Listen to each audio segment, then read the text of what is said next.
African culture. But when I played footy in Victoria, I actually met 2 Sudanese guys, and it was crazy how much similarities we have between Sudanese culture and Central Australian Aboriginal culture, where I'm from. And we could find a lot of, like our dreaming stories and our totems and all these things very similar. And it was really cool, just like you were saying about just having conversations with people, and if I didn't play football, I would have never met those guys, and I probably would have, that was the first opportunity I had to talk with people from Sudan, and we became good mates. They took me out, like it was cool, like just meeting whole,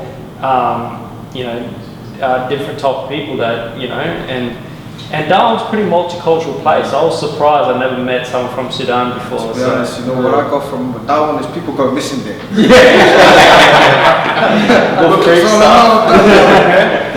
What do you? If this is too personal, please let me know. But how was it for you growing up in Australia as a Aboriginal? When I'm guessing you're 26, 27. 29. 29. So okay, there you go. Yeah. So you were semi in an age where being an Aboriginal was still quite hard. Even today, it's still quite hard. So and if this is too much, I want to see how being an Aboriginal in Australia today impacts your identity as who. I think in Darwin it was weird because white people were the minority in Darwin. In Darwin it was like we had Aboriginal people, we had small African community, but not as, it's big now in Darwin, like it's a lot bigger when I go back, but when I was growing up, not much. Massive Asian community, because it's just, over there you got East Timor, Indonesia and stuff. Closer to Darwin. And you got the Greek community, all of that. So it was like, I never really thought about race ever until I moved to Perth.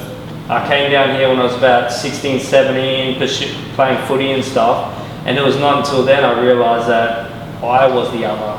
What did it feel like, feeling like the other? Yeah, it just felt weird, like you get judged upon, I remember a coach saying to me once, like, how come the other Aboriginal boys aren't good like you, and I was just like, because they're their own people, like we're all, different.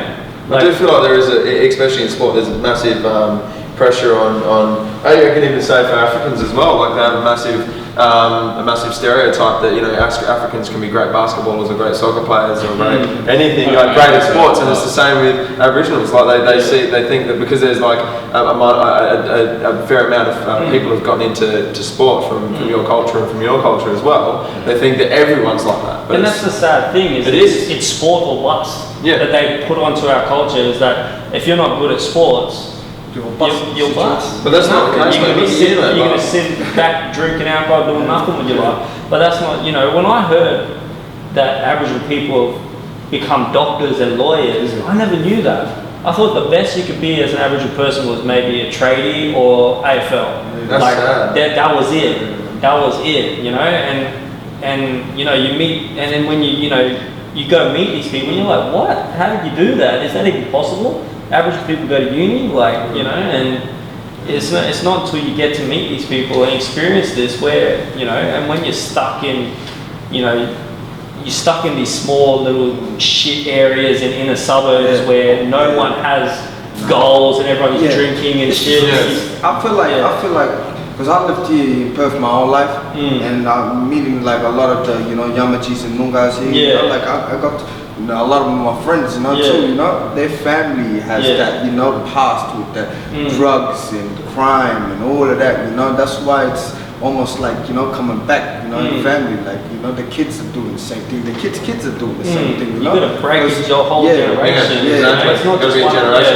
But then when I noticed, like the country, the one from the country, out there, like past Geraldton and that, they are actually like, got their things together, like they're out there like working for their community, doing like they're going school, they're not missing out on university, they're doing things, but then here in the city it's a lot, it's I feel like it's called it's sort of like gentrification. gentrification too, because they get pushed out towards, you know, like that metropolitan area. Yeah. Like they were living here in Balgan, that now they're all the way in Armadale.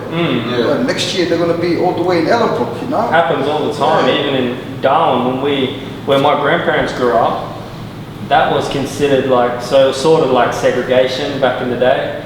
And if you didn't know this already, that a lot of South Africa apartheid was from Australia. Yeah. They found out about it from Australia, the segregation, and they brought that to South Africa.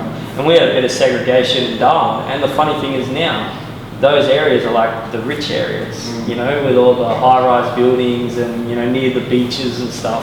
And, you know, you all the multicultural, all the Aboriginal people, all that keep getting pushed out. It's the same, you know. You get your places like Balga that's got that, you know, stereotype. But one day, you know, they'll get pushed out even more, and then it becomes a nice. Now they're all in Armadale. Yeah. And then they're slowly going to Ellenbrook. Yeah. After that, that's going to be something country. You know? Yeah. You're not going to see them anymore.